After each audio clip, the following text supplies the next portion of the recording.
नमस्कार, आपके साथ मैं हूं जयती मिश्रा और आप देख रहे हैं जवाब तो देना पड़ेगा। ओपीएस यानी पुरानी पेंशन योजना, इसको लेकर लंबे समय से बहस छिड़ी हुई है। देश में जैसे ही चुनाव करीब आते हैं ये मुद्दा और जोर पकड़ लेता है और राजनीतिक पार्टियां इसे लागू करने का वादा भी करती है। हालांकि कुछ राज्यों ने इसे लागू भी कर दिखाया है, जिसमें छत्तीसगढ़, राजस्थान आदि शामिल हैं। तो वहीं कुछ राज्य इसे लागू करने का दावा कर रहे हैं। फॉर्मूला वहां पर तैयार किया जा रहा है और ओपीएस का मुद्दा अब एक काफी बड़ा मुद्दा बन गया है, वृहद स्तर पर पहुंच गया है, जहां एक और इस मुद्दे पर सियासत गरमाई है तो वहीं दूसरी ओर कर्मचारियों को पुरानी पेंशन योजना खासी भा रही है। राजस्थान की अगर बात करें तो इस योजना को लागू करे आज पूरा 1 साल पूरा हो गया है।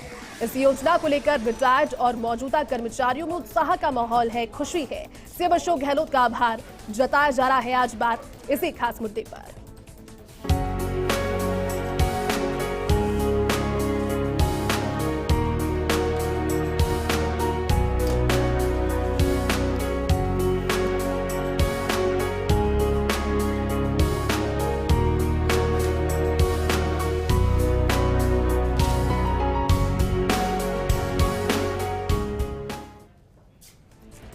तो देखिए, मुद्दा बेहद खास है और इसी पर चर्चा के लिए हमारे साथ आज खास मेहमान भी मौजूद हैं। राजेंद्र मेघवाल कांग्रेस नेता स्टूडियो से हमारे साथ में है, साथ ही बीजेपी नेता सुरेश गर्ग जी भी जुड़ चुके हैं।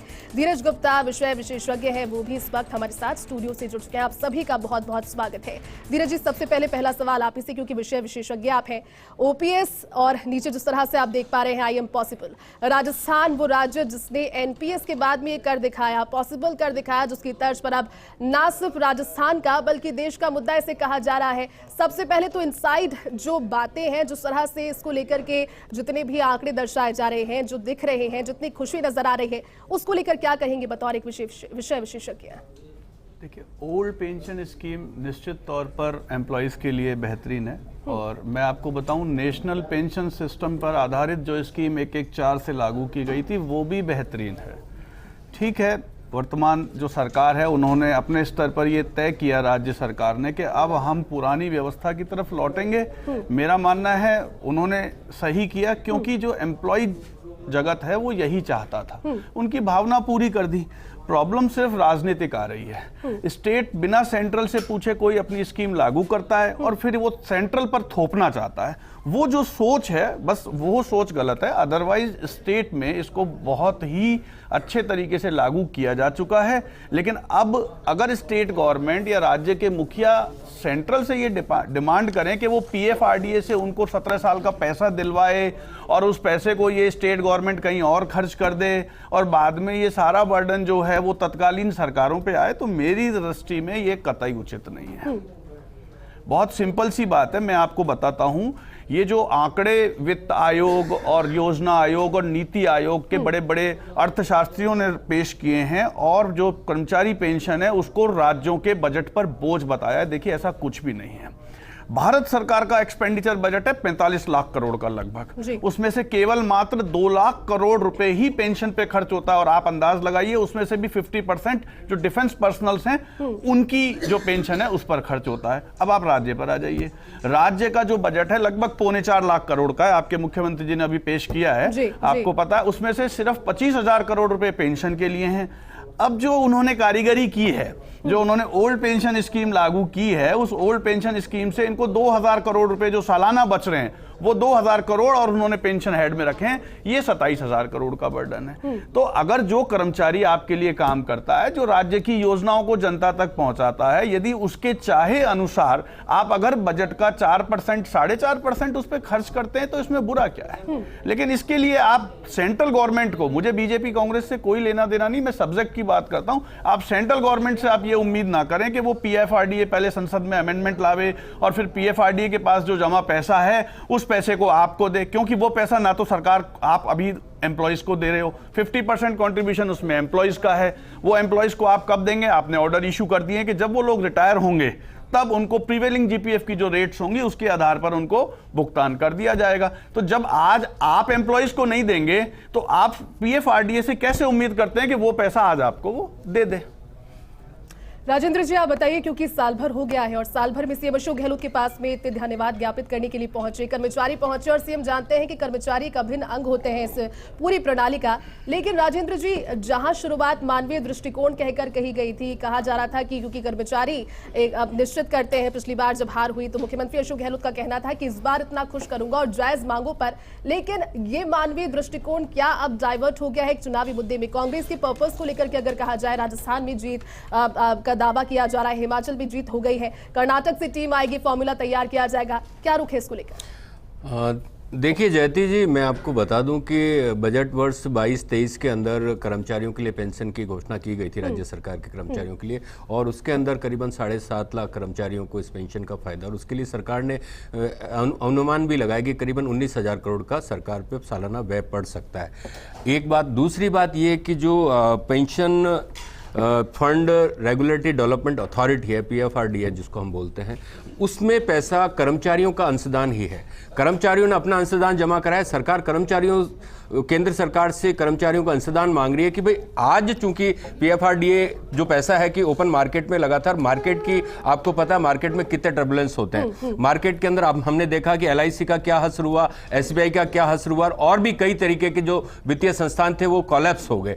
आज हम ये चाहते हैं कि भाई सामाजिक सुरक्षा की जो सोच है माननीय मुख्यमंत्री जी की, उस सोच को केंद्र की मोदी सरकार कभी पहुंच नहीं सकती। मैं आपको छोटा सा एग्जांपल देना चाहूंगा। गिग्स वर्कर्स होते हैं हमारे, जो कि स्विगो, जोमेटो और ये हमारे डिलीवरी बॉयज, कैरियर बॉयज जो होते हैं, इनके लिए भी सरकार ने सामाजिक सुरक्षा के तहत 200 करोड़ का कोष बनाया। तो आप सोचिए, जो सरकारी कर्मचारी है, जो राज्य को बुलंदियों पे लेके जाता है, जो सरकार का एक बहुत बड़ा अभिन्न अंग होता है, उसके लिए अगर सरकार सामाजिक सुरक्षा तय करती है, और फिर आप आज धीरज जी ने बहुत बढ़िया बातें कही, लेकिन फिर भी जब उन्होंने सहयोग के बिना कब तक किया? नहीं, राज्यों का सहयोग नहीं। देखिए आप मेरी बात सुनिए, मैंने एक बैंक में पैसा जमा कराया, मैं अपना वो पैसा ही तो मांग रहा हूं। मैं कह रहा हूं कि भाई वो पैसा मैं अपने किसी दूसरे बैंक में रखना चाहता हूं।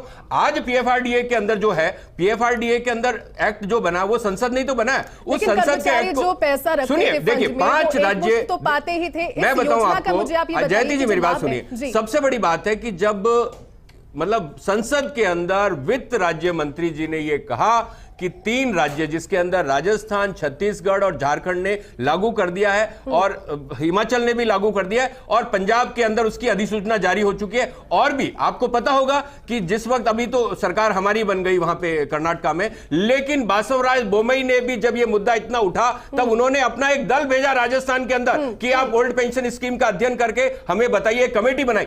आज आप इस चीज को देखिए, ये देश का मुद्दा है। यहां सिर्फ और सिर्फ सरकार ने अपनी हठधर्मिता के अंदर, आप LIC का पैसा डूबा, आप एक शब्द नहीं बोले, आप मतलब SBI का पैसा डूबा, हमारे बैंक डूबे, आप एक शब्द नहीं बोले, PM केयर फंड के अंदर जो घोटाले हुए, जिसके अंदर हमारे जो सरकारी उपक्रम है 60% से ज्यादा उसका पैसा लगता है, उस पे कोई मतलब वो ऑडिट नहीं हो सकता। फिर से कर्मचारियों का पैसा वो क्यों नहीं देना चाहते? कोशिश की जा रही है, लेकिन भारतीय जनता पार्टी के लिए कहा जाता है कि डरती है OPS से। क्या OPS भारतीय जनता पार्टी के लिए एक डर है, या फिर कोई अलग फॉर्मूला इसके काउंटर का भारतीय जनता पार्टी रखती है? राजस्थान की अगर बात कर लीजिए, राजस्थान में जब आप मैनिफेस्टो जारी करेंगे, उसमें OPS होगा क्या? देखिए जयश्री जी, ये OPS जो स्कीम गहलोत जी ने लागू की है, केवल पॉलिटिकल माइलेज लेने के लिए लागू की है। 2004 के अंदर न्यू पेंशन स्कीम लागू हुई थी। 2004 से 2014 तक सेंट्रल के अंदर UPA की सरकार थी, कांग्रेस की सरकार थी, तब सरकार कहां से हो रही थी? मुख्यमंत्री गहलोत जी तीसरी बार मुख्यमंत्री बने, 2 बार पहले भी मुख्यमंत्री बने थे, तब OPS में कहां चला गया था? और फिर अब आपको 3 साल 4 साल बाद में ये OPS स्कीम आई है। अब आपने सुना भी होगा कि कर्मचारियों की वजह से, सुनो तो सही, अब सुनो तो सही, लेकिन अब आप सुनो मेरी बात को। अब आप बताइए 41,000 करोड़ रुपए कहां से लाएंगे? 27,000 करोड़ रुपए ये कहां से लाएंगे पैसा? जब केंद्र सरकार ने कह दिया कि जो PF का पैसा जो है वो वापस नहीं हो सकता, और वापस क्यों दे सरकार को? क्योंकि सरकार का फंड यूटिलाइज, आप देखो कि 85% कमीशन की सरकार चल रही है राजस्थान के अंदर। आप जगह जगह भ्रष्टाचार है। इन्होंने बिजली के लिए वादा किया था। सुनिए जयश्री जी, इनको चुप रखिए। जयश्री जी, इनको कहो कि इनके टाइम पे मैंने बोला नहीं हो, ये चुप रहे। इनको बोले कि चुप रहे। इनके टाइम, मैं आपके टाइम पे नहीं बोला, आप चुप रहे। आप चुप रहे। आपके टाइम पे नहीं बोला, आप चुप रहिए। कृपया चुप रहिए। आपके टाइम पे नहीं बोला था, आप चुप रहिए। आप चुप रहिए, या तो इनसे बुलवा लीजिए, फिर मैं चुप रहता हूँ। कर्मचारियों आप इनसे बुलवा लीजिए फिर। बताइए ना भाई, जैसे कि आप इनसे पूछिए कि जो पैसा कर्मचारियों ने अपनी तनख्वाह से कटवाया वही तो पैसा सरकार मांग रही है, वो पैसा देना चाहिए। बिल्कुल, सभी को सुना जाएगा। सुरेश जी, अपनी बात पूरी कीजिए। देखिए, कांग्रेस के प्रवक्ता को दर्द हो रहा है, किस तरह से ये भ्रष्टाचार कर रहे हैं, उस चीज का मैं नमूना देता हूं। इन्होंने 2018 के अंदर घोषणा की थी कि मैं बिजली के बिलों के दाम नहीं बढ़ाऊंगा। मेरे पास 2018 के पहले का बिजली का बिल है जो 7 रुपए के प्रति यूनिट का बिल है। आज मेरा बिल 11 रुपए 90 पैसे प्रति यूनिट का बिल है। ये घोटाला करते हैं, ये दवाइयों का घोटाला।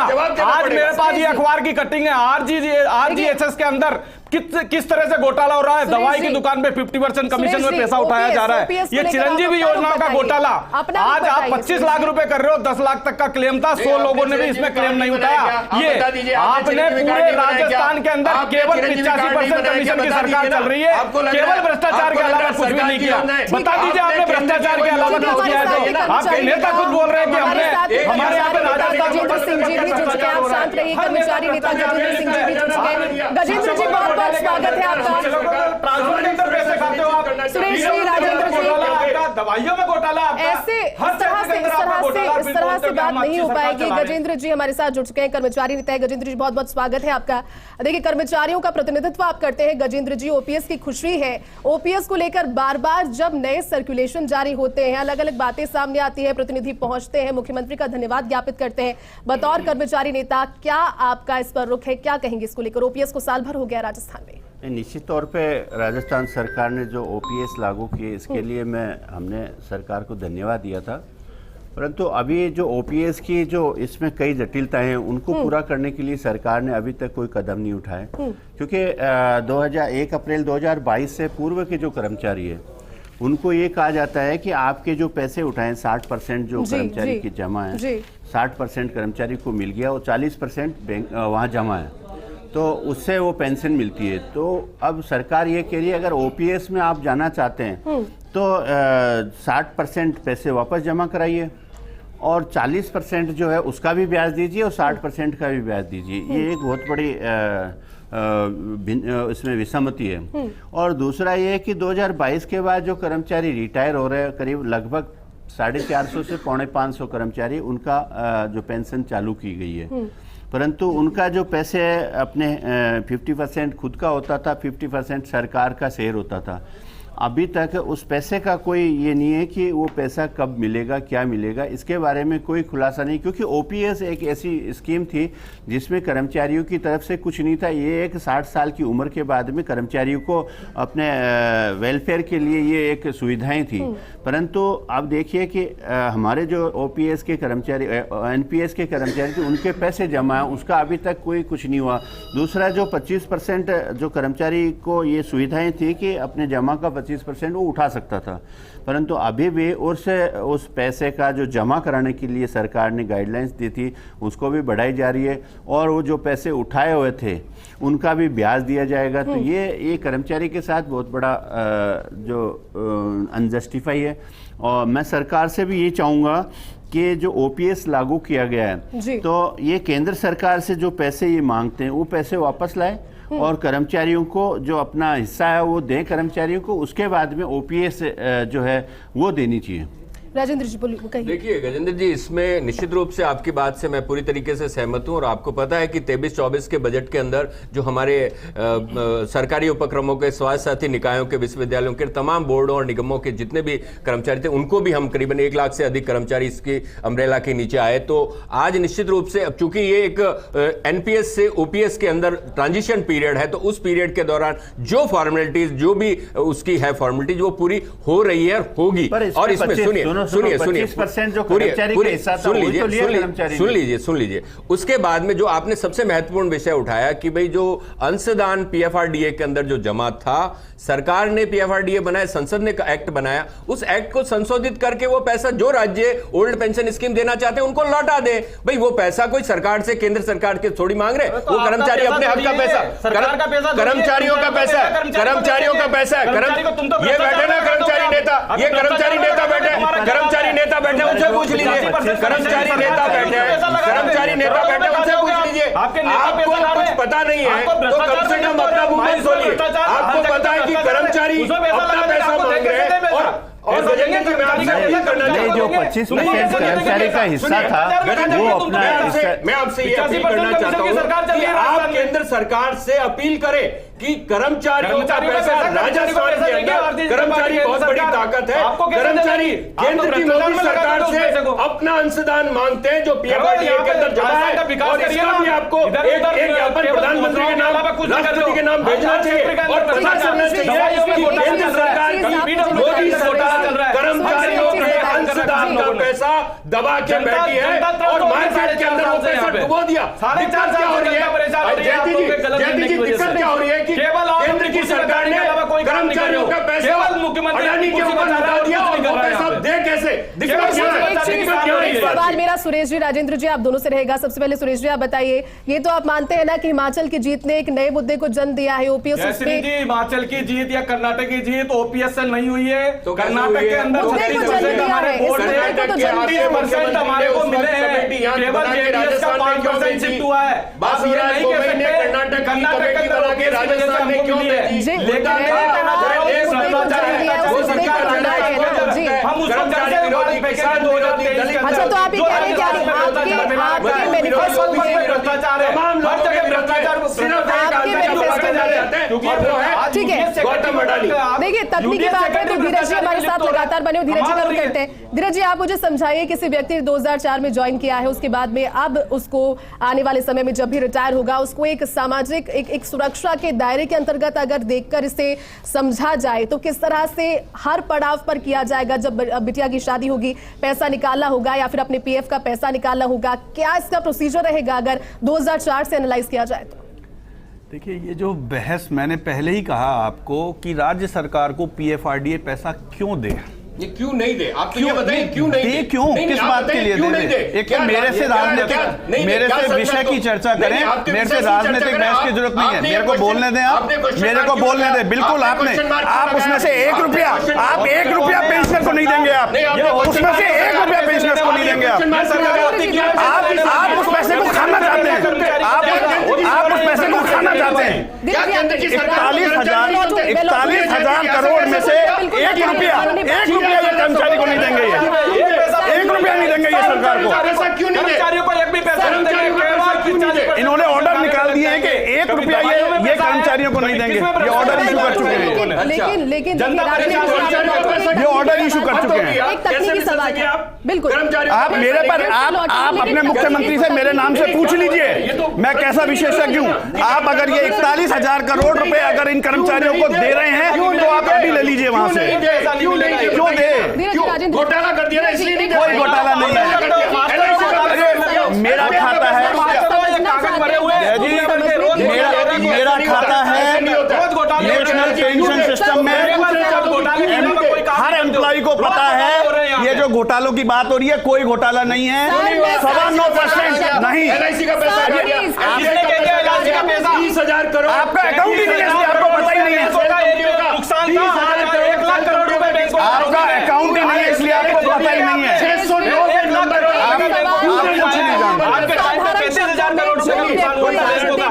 आपको जानता ही नहीं है, इसलिए आप बहस कर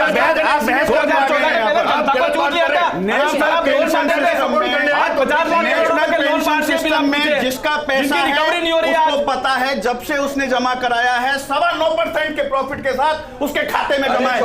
झूठ बोलते हैं ना, एलआईसी और अडानी के नाम पर झूठ बोलते हैं। किसका पीएफआरडीए बनाया?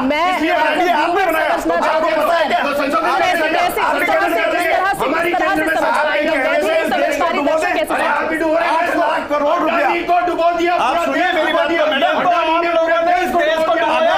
राजेंद्र जी मुद्दे पर रहिए। राजेंद्र जी, सुरेश जी, हम मुद्दे पर बात कर रहे हैं। ओपीएस आज का विषय है सर। ठीक है धीरज जी, आप मुझे सिर्फ इतना सा समझाइए, मैं राजनीति नहीं समझती, ना दर्शक जो समझते हैं उनको इतना सा समझाइए कि जो एग्जाम्पल मैंने आपसे पूछा हर पड़ाव पे किस तरह से जाएगा, विषय पर रहिए और विषय पर सिर्फ इतना समझाइए। 2004 में जिसकी ज्वाइनिंग है उसको अपनी बेटी की शादी भी करनी है, उसको सामाजिक सुरक्षा भी देखनी है, उसको 4 धाम की यात्रा पर भी जाना है, उसको हज पर भी जाना है, कैसे पैसा निकालेगा, किस तरह से उसको सुरक्षा मिलेगी इसके दायरे में? मैडम मेरी बात को दोबारा ढंग से सुनिए आप लोग। केवल 2 करोड़ रुपए का सरकार पर न्यू पेंशन स्कीम से ओल्ड पेंशन स्कीम जो आपने डाइवर्ट करी है उन लोगों पर इस साल का खर्चा है जी 41,000 करोड़ रुपए। किस बात के मांग रहे हैं? देखिए मैं आपको बताता हूँ। फिर ये बकवास करते हैं बीच में, को बोलो ना, ये बकवास करते हैं बीच में। आप बीच में नहीं बोलेंगे, सुनने के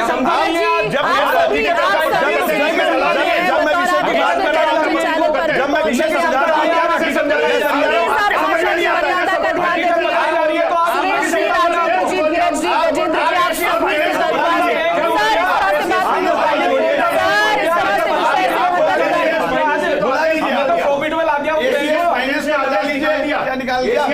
आदेश निकाल दिया, पता होना। हाँ मुझे पता है, क्या है पता? आपको यही नहीं पता। आपने कहा 19,000 करोड़, 27,000 करोड़ का पेंशन है। धीरज जी आप समझाइए मेरी बात को। मैं फिर कह रहा हूँ, आप बीच में बोलेंगे कोई भी तो बात को नहीं समझ पाएंगे। आपको जो कहना है, आपका नंबर आए आप बोलो, मुझे कोई आपत्ति नहीं। देखिए क्या है, ओल्ड पेंशन स्कीम जो थी उसमें कॉन्ट्रीब्यूशन सरकार का था और सरकार उसने एक फार्मूला तय किया था, अपना फार्मूला था। इतने साल की उम्र पूरी, इतने साल की एनपीएस। मैं ओल्ड पेंशन स्कीम की बात कर रहा हूं। पहले मैं ओल्ड पेंशन स्कीम तो समझाऊं। भाई कर्नाटक गवर्नमेंट ने किस बात के सर्वे के लिए कमेटी बनाई? कोई नई स्कीम होती तो उसके लिए बासवराज बॉम्बे जी की कमेटी बनती। अरे ओल्ड पेंशन स्कीम तो पहले से लागू थी, तो ये तो तय बात है कि उस कमेटी का कोई औचित्य नहीं था। मैं बताऊं आपको ओल्ड पेंशन स्कीम क्या है। आपकी जो लास्ट पेंशन होती है, यदि क्वालिफाइंग सर्विस आप पूरी करते हैं तो उसका 50% अमाउंट विद डीए आपको पेंशन के रूप में मिलता है। यदि एम्प्लॉय की डेथ हो जाती है तो फैमिली पेंशन के रूप में उसका 60% उनकी पत्नी या जो और आश्रित हैं पत्नी की डेथ के बाद उनको मिलता है। यह है गारंटी के साथ में, स्टेट गवर्नमेंट हो चाहे वो सेंट्रल गवर्नमेंट हो। अब आप आइए नेशनल पेंशन सिस्टम की जो न्यू पेंशन स्कीम जो 114 से लागू हुई, उसमें क्या है? उसमें सरकार 50% कंट्रीब्यूट करती है और 50% एम्प्लॉय खुद कंट्रीब्यूट करता है। अब मेरी बात को गजेंद्र जी अभी बहुत आसानी से समझ जाएंगे। जो एम्प्लॉय 50% कंट्रीब्यूट करता है, उस कंट्रीब्यूशन का उसके रिटायरमेंट के टाइम पर 20 साल, 25 साल, 30 साल जो भी समय है, उस समय के बाद में जो भी उसका बनता है रिफंड। देखिए आज की तारीख में एनपीएस में जिन्होंने भी पैसा लगाया है वो इस देश में सबसे ज्यादा प्रतिफल के साथ मिल रहा है, 9.35% के साथ। ये कोविड की मंदी के बावजूद हुआ, ये 2008 की मंदी के बावजूद हुआ। और ये जो बाकी आरोप लगाते हैं कि एलआईसी डूब गई, कुछ नहीं डूबी। जिसने पैसा लगाया हुआ है वो अपना अकाउंट एनपीएस में कभी भी खोल के देख सकता है। सभी से फाइनल कमेंट लेते हैं क्योंकि समय की कमी है। एक लाइन की बात आप और सुन लीजिए। वो जो 50% एम्प्लॉय कंट्रीब्यूट करता है वो तो नहीं है, 12% है, सिर्फ 12% कर्मचारी का। 12% बताइए आप क्या बहस करें, किस बात की बहस करें? कुछ पता तो है नहीं डाटा का, और 12% है। 2 विषय मैं सब पर फाइनल कमेंट लेने के लिए लौटूंगी। धीरज जी आप एक बात के साथ कंक्लूड वो भी स्टेट में 10% है, सेंट्रल 14 दे रही है, 10 है। आपको पता होना चाहिए, यही तो स्टेट में 10%। ठीक है गजेंद्र जी आप बताइए, आपके केंद्र में 14 है क्योंकि साल भर हो गया है, क्या कहकर अपनी बात कंक्लूड करना चाहेंगे गजेंद्र जी? निश्चित तौर पे मैं आपको बताऊं, अभी जो हमारे मित्र लोग आपस में कर रहे थे, आज बहस थी ओपीएस पे, तो विशेष तौर से ओपीएस पे ही होनी चाहिए कि ओपीएस है क्या, एनपीएस है क्या। अभी हमारे धीरज जी ने बताया, वास्तव में एक ओपीएस और एनपीएस की जो भिन्नताएं हैं उनके बारे में बताया। और जो आज ओपीएस राजस्थान सरकार ने लगाई है, अन्य स्टेट ने लगाई है, और हमने भी कर्मचारियों की ओर से मांग भी की थी, उसके बाद में हुआ। तो मैं ये कहना चाह रहा हूँ कि जैसे हमारा जो अभी जो उलझन है उसमें ये बताऊँ कि हमारा जो रिटायरमेंट के टाइम या उससे पहले 25% कर्मचारी जो एनपीएस में था वो 25% कभी भी सुविधा के हिसाब से निकाल सकता था। अब सरकार कह रही है वो 25% वापस जमा कराओ और तब आपको ओपीएस में शामिल किया जाएगा। तो 25% तो मेरा ही है ना, 50% है जिसमें से 25 ही तो निकाला मेरा। तो अब सरकार कह रही है जब तक आप 25% नहीं जमा कराओगे तब तक आपको ओपीएस में शामिल नहीं किया जाएगा। एक तो ये है। दूसरा ये है कि जो 1/4/22 से पहले के जो कर्मचारी उन्हें ये कहा जाता है, जैसे उनको था 60% उनको जमा का उनको मिल गया, 40% जमा था, 50% दोनों का था, सरकार का भी था, 50% कर्मचारी का था। अब 7% मिल गया तो 10% ही तो सरकार का मिला उसे। अब वो सरकार ये कह रही है 60% जो आपने उठाया वो वापस जमा कराओ, मैं ब्याज प्लस जो 40% पीएफआरडी में जमा उसका भी ब्याज जमा कराओ, जब जाके ओपीएस में आपको एलिजिबल माना जाएगा। तो ये तो एक बहुत बड़ी नाइंसाफी है कर्मचारी के साथ, जब मेरा पैसा मुझे मिल नहीं रहा। अभी भी जो 500 के लगभग कर्मचारी, 475-76 के लगभग कर्मचारियों को ओपीएस से कुल मिलाकर के कर्मचारियों को सिक्योरिटी चाहिए, कर्मचारियों को ये चाहिए कि सेवानिवृत्ति के बाद में निश्चित पेंशन उन तक पहुंच जाए और ओपीएस में लिया है। बिल्कुल, देखिए पर उनको भुगतान कुछ भी नहीं हुआ। ये एक बहुत बड़ी है। सरकार को चाहिए कि जो ओपीएस में आ गए कर्मचारी उनका जो जमा पैसा है वो कहीं से भी दे। जब घोषणा की होमवर्क करने की जरूरत इसमें है। बिल्कुल, जिस तरह से पॉइंटर्स आप बता रहे हैं और जितनी तसल्ली के साथ आपने बात को रखा, आप सभी का बहुत बहुत शुक्रिया आज के विषय में शामिल होने के लिए, बातचीत करने के लिए। देखिए, ओपीएस के मुद्दे को लेकर के अगर देखा जाए साल भर हो गया है, आई एम पॉसिबल राजस्थान में कहा जा रहा है, लेकिन राजस्थान के कर्मचारियों को भा रहा है या फिर सिर्फ और सिर्फ चुनाव के लिए इसे अब आगे बुलाने की कोशिश ना सिर्फ राज्य बल्कि राज्य के बाहर भी, क्योंकि राजनीतिक प्रतिक्रिया इस पर लगातार आ रही है। आज जवाब तो देना पड़ेगा। बस इतना ही। आप देखते रहिए फर्स्ट इंडिया न्यूज। नमस्कार।